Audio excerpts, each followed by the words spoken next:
rinna mitin kathir china kalal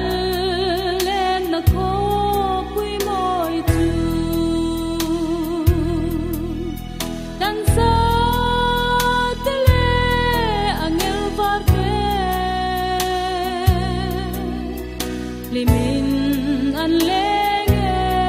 sa tuana ta kalal na ko pui moya chuan lungai na le in chen na te yang sual te le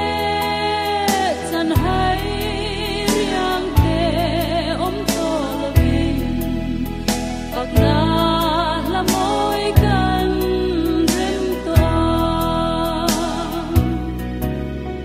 kabuai na ram khale ra hia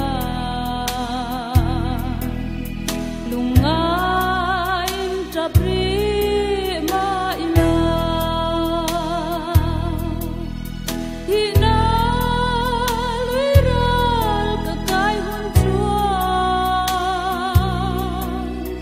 lungai mi tui ta ka bo to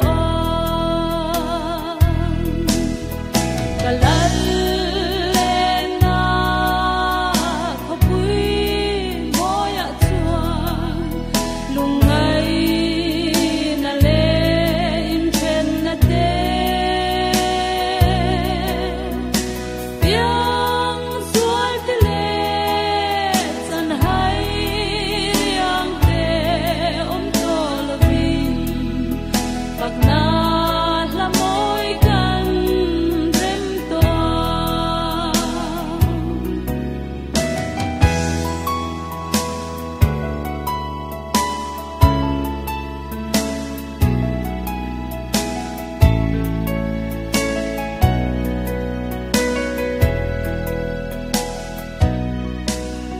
lalpa